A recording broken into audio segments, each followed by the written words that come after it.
specifically, we don't know how much used rubber there is in your cellar, your barn, your stockroom, your garage, your attic.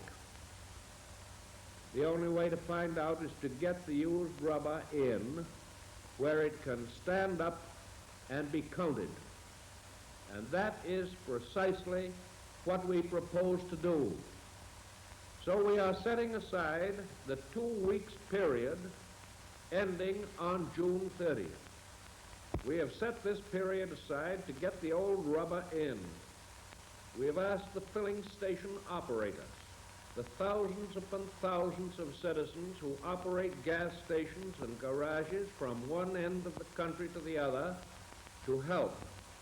And they have generously and patriotically agreed to help. They and the oil companies which serve them. They have agreed to take the old rubber in and to pay for it at the standard rate of a penny a pound. Once the rubber is in, we will know what our supplies of used rubber are, and we will make our plans accordingly. Of one thing you can be sure.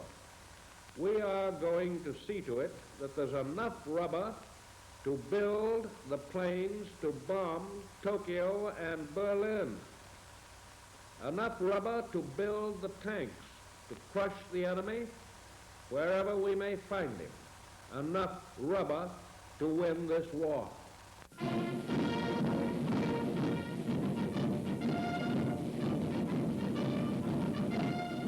Cadets of the United States Military Academy assemble for their first graduation of World War II. Solemn and impressive is the ceremony as the youngsters receive their commissions. Today, as second lieutenants, they are ordered immediately to their regiments. For the first time in all the 140-year tradition of West Point, cadets go directly into the Air Corps. More than half the class electing to try for their wings.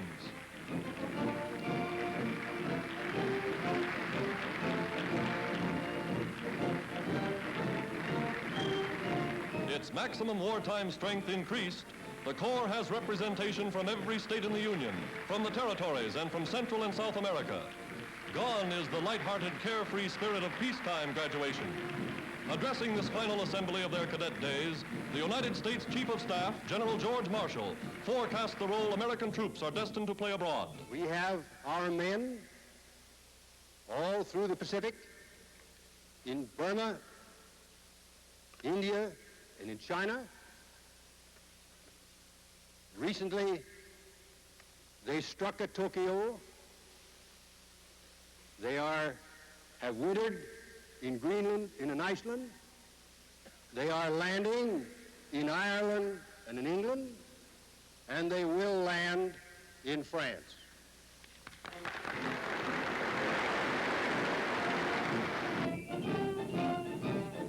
Final regimental parade. Those who remain behind pass in review before the class of 1942, marching in perfect formation, row upon row. The cream of America's young manhood, dedicated to honor and protect those things for which America stands, freedom and democracy.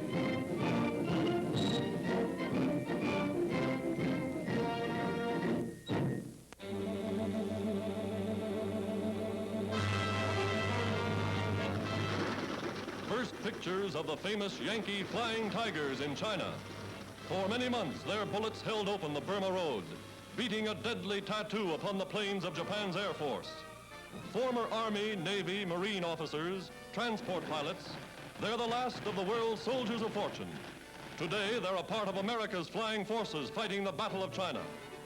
Volunteering before the United States entered the war, these amazing young men have astounded the world with their deeds of heroism and daring.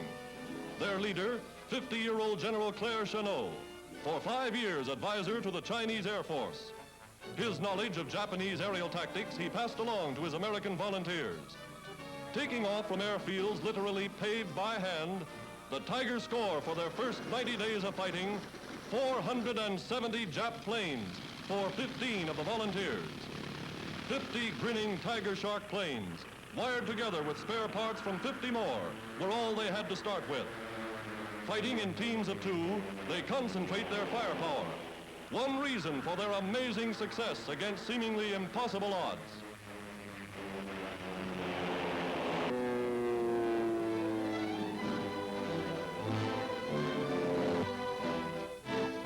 General Chenot mapping the aerial raids the Japs fear above all.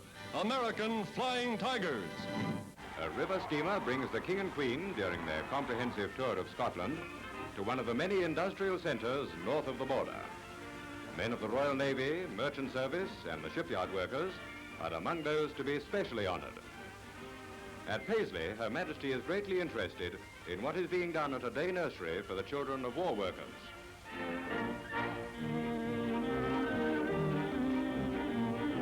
Edinburgh and Glasgow give their Majesties a great reception. And in the latter city, firemen and women at the National Fire Service Training Centre demonstrate their skill in the use of all types of appliances. Now to Blantyre, Lanarkshire, where at the Miners' Welfare Centre, the Queen is invited to test her aim on the bowling green. Her Majesty sends down a wood that would please many a professional. These scenes and many others like them illustrate the warm welcome which Scotland extends to the royal visitors.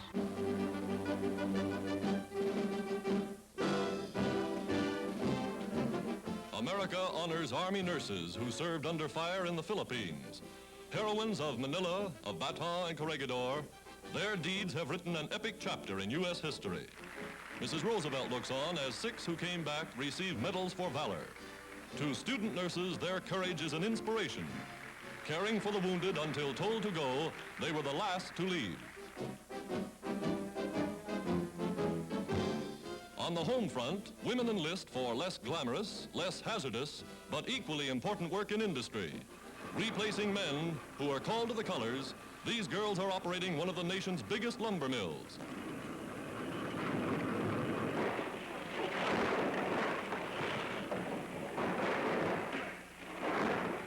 Today, women in overalls, women in war jobs, are to be found throughout the length and breadth of America.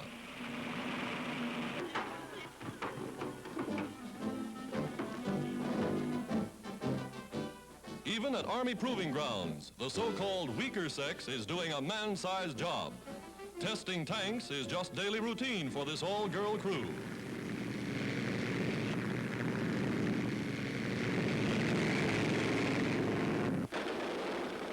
On the firing range, they try out the latest machine guns.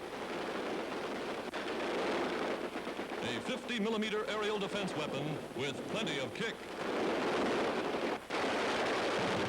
Manning anti-aircraft batteries, they feed shells and fire them with clockwork precision.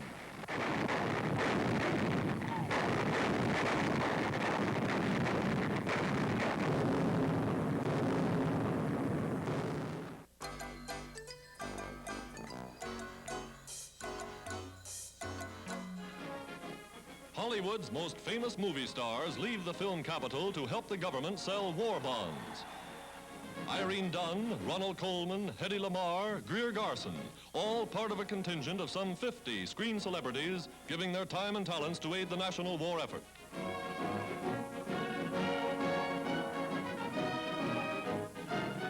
The country has asked the people to invest $1 billion in 1 month to help pay for the war. And here's the start of the drive.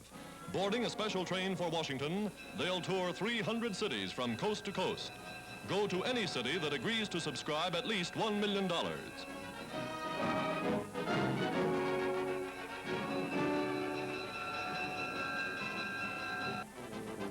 Yes, in democratic America, everybody is doing his bit. There goes Jimmy Stewart on his way to enlist. One of the most popular stars on the screen. Joining the Air Force as a private, Jimmy has now won promotion. Today, he's Lieutenant Stewart, USA. That husky young Negro en route to an Army induction center is the heavyweight boxing champion of the world, Joe Louis, the boy who beat Max Schmeling. The Army can use that fighting spirit, and Joe Louis is now a corporal of cavalry somewhere in the West.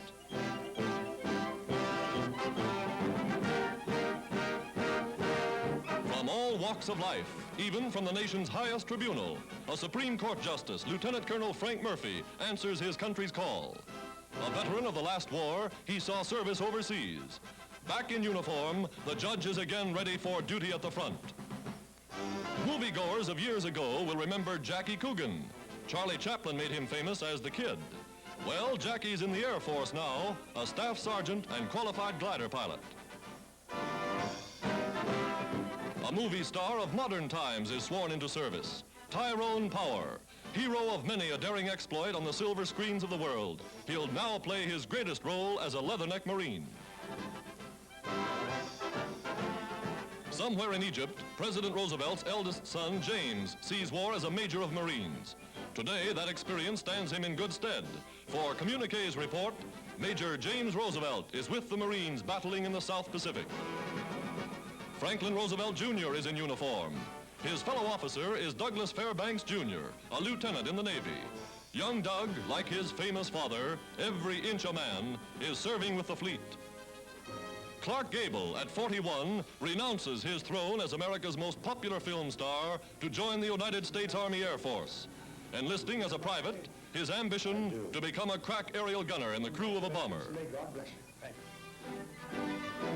The only son of General John J. Pershing wins his promotion from private to second lieutenant. The Army's Chief of Staff, General Marshall, personally awarding the commission. A general's son, up from the ranks. Yes, movie stars arriving in Washington to help sell war bonds are all working for the same cause. The parade down Pennsylvania Avenue is a pageant of patriotism. Bing Crosby in a scout car. Jimmy Cagney. Abbott and Costello, popular comedians of stage, screen, and radio. They all assemble on the Treasury steps to launch the drive for funds. Greer Garson, Jimmy Cagney, Ann Rutherford, Irene Dunn, Hedy Lamarr. And how that crowd lines up to buy bonds from their favorites. They buy knowing that every dollar invested helps send more planes, tanks, and ships to the United Nations. This is the people's way of saying, from the home front to the battlefront, from movie stars to sales clerks, America's 130 million citizens are in the war.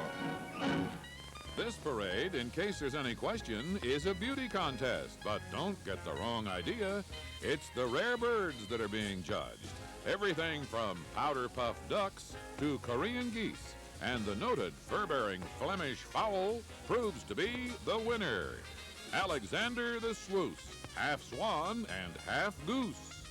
His pretty escort, coming up, is thrilled from tip to toe, while Alexander hasn't a kick in the world. Hollywood crowns its King and Queen of the Year at the annual dinner of the Academy of Motion Picture Arts and Sciences with the elite of filmdom on hand. The affair is the highlight of the year for movie folk.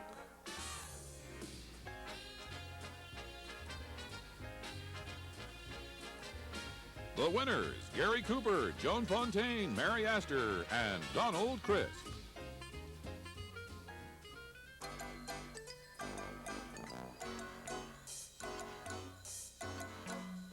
On the sands of Egypt, the British Eighth Army prepares for what history will record as the 7th Battle of Libya. Planning the action, General Montgomery and Air Vice Marshal Cunningham.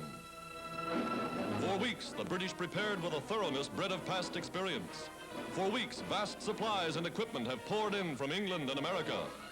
And as Britain's Eighth Army grows, is reinforced, not a supply ship reaches Rommel. So completely are Allied submarines and planes dominating the Mediterranean. Then, in the black hours before dawn, Montgomery gave the order to advance. Guns were first to blaze into action.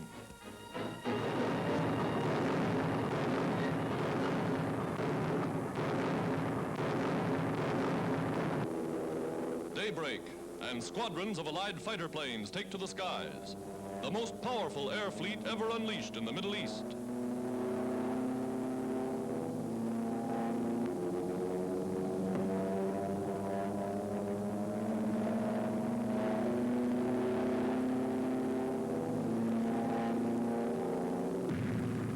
Montgomery's armored might begins to roll. The British offensive is on in force. From the sky, American and RAF bombers blast the enemy across a 40-mile front, unleashing tons of high explosive on Rommel's surprised and reeling Africa Corps.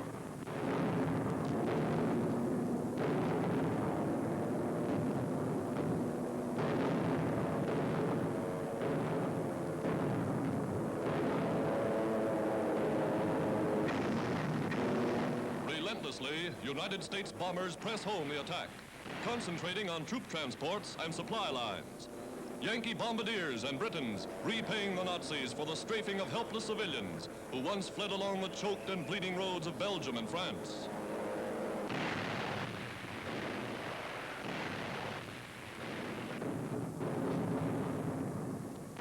In the desert, new tank destroyers, far outranging the Nazi guns, smash Rommel's vaunted ring of steel. The infantry breaks through. Scots of the reformed 51st Highlanders, shattered in Europe, now avenging their comrades. Tanks, guns, men, Canadians, British, Anzacs, slashing the Nazi forces to ribbons.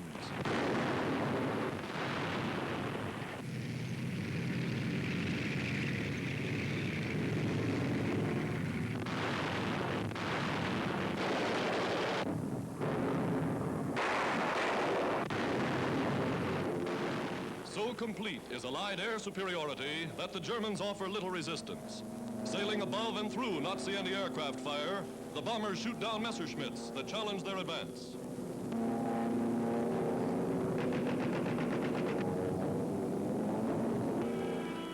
With devastating accuracy, bombs made in the USA spread havoc and destruction, take terrific toll of the shattered Nazi war machine. Outflanked, outgunned, outmaneuvered.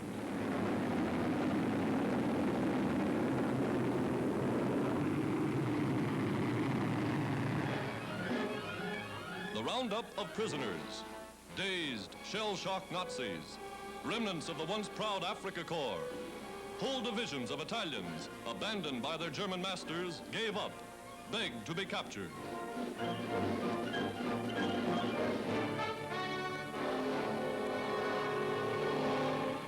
Pressing forward more than 35 miles a day, the British advance becomes the rout of Rommel.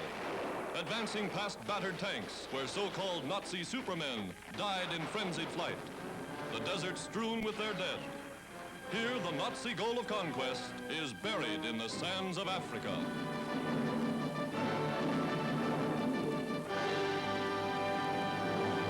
Women in the war.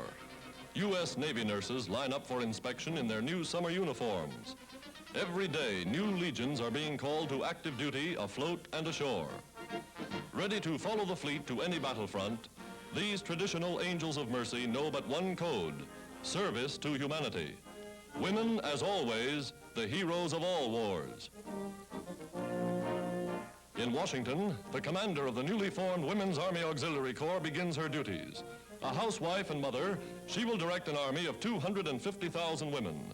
Women who will work behind the lines, relieving more men for combat duty in the field.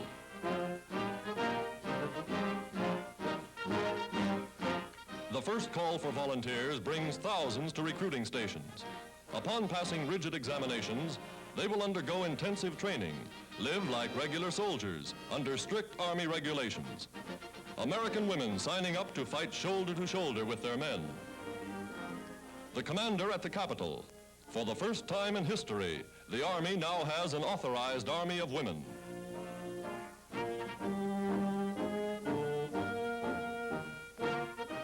In mountain country, a woman's motorcycle corps takes to the field. Trained as dispatch riders, they carry messages and first aid equipment to lonely outposts. Women of America serving on the home front. The U.S. Post Office inaugurates a fast new mail service for soldiers and sailors overseas. Letters written on special forms, 4 by 5 inches when folded, are stamped and posted like regular mail. Each letter, passed by the censor, is photographed on small rolls of 16-millimeter microfilm. A 100-foot roll of film can carry 1,500 individual letters. Quite a saving in cargo space when you realize that 150,000 letters that ordinarily fill 22 sacks will on microfilm take just one bag. On arrival, the letters are enlarged to readable size. Good news for servicemen overseas.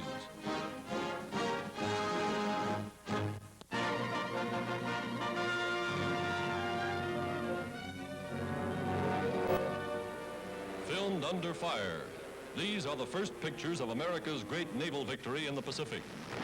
Army, Navy, and Marine planes, cooperating with the fleet, surprise a Jap invasion force sent to capture strategic Midway Island, stepping stone to Hawaii and the North American continent. U.S. planes roaring to the attack amid a rain of anti-aircraft fire.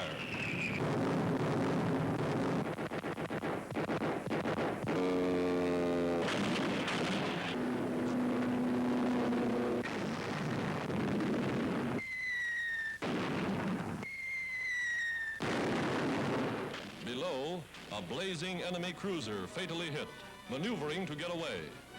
Dazed by the unexpected sea and air assault, the Japs seek desperately to escape.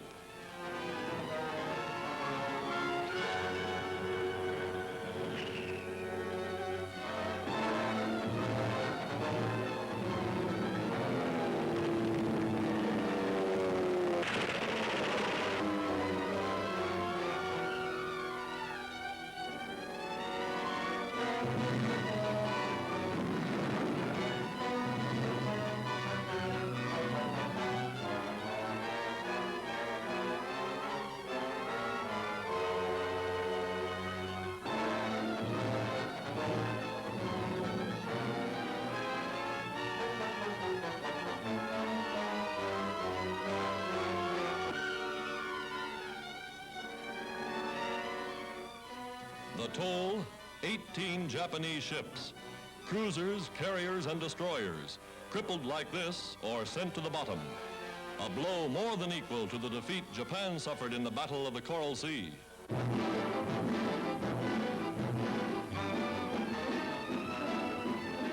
These are British tanks destined for the battlefront in Russia. Light and medium armored destroyers by the trainload, going to reinforce the fighting Soviet army in that death struggle of men and machines on the Eastern Front. Outward bound, they're convoyed by warships, heading for the Arctic Circle. Over 2,000 miles of dangerous waters, traversing the icy route that leads to Russia. Off the bleak northern tip of Norway, as the Arctic night falls, lookouts spot Nazi bombers sneaking in to attack. Pom-poms, anti-aircraft guns blaze into action.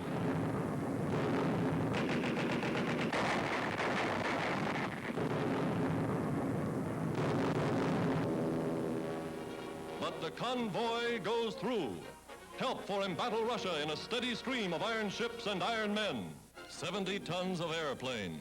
The U.S. Navy's new $2.5 million experimental flying boat, Mars, now ready for her maiden flight. Capable of flying the Atlantic and back without stopping for fuel, the mighty Mars is a forerunner of things to come.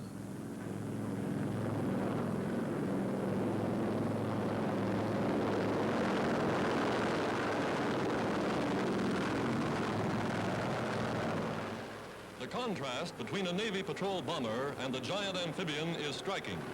4 monster motors, each with more power than a locomotive. Armed to the teeth, planes like the Mars can speed men and weapons to the battlefronts of the world in a matter of hours.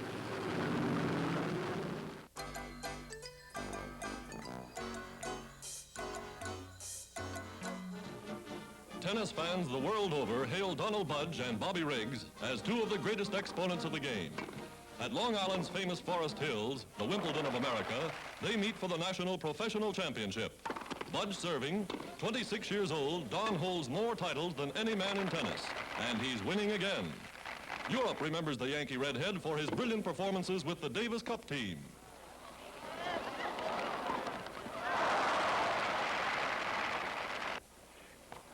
Riggs serving, and today he's no match for the champion.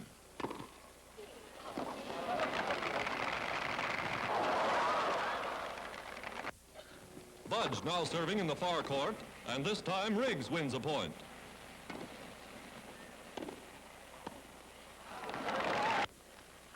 But Budge has 2 sets, and he's taking the title with 3 in a row. Undisputed master of the courts.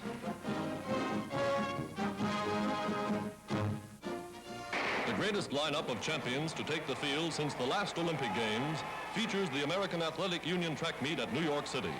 Finish of the 110-meter dash, and the winner is San Francisco's Harold Davis.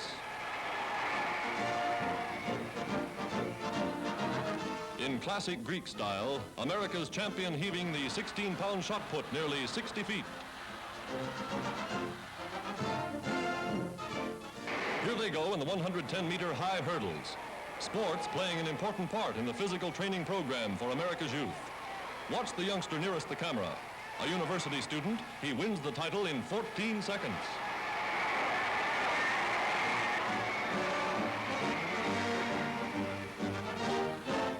And here's the pole vaulter they all talk about, Warmerdam, only man ever to leap higher than 15 feet. Champion of the world, par excellence.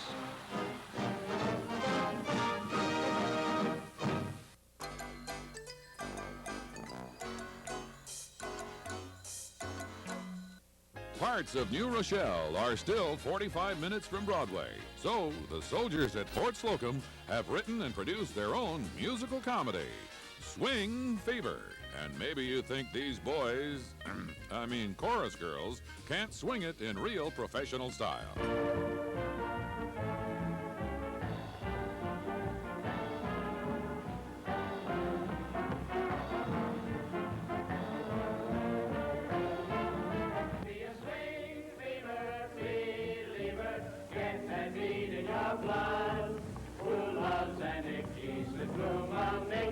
Come on, brethren, shake your feathers and get together and swing.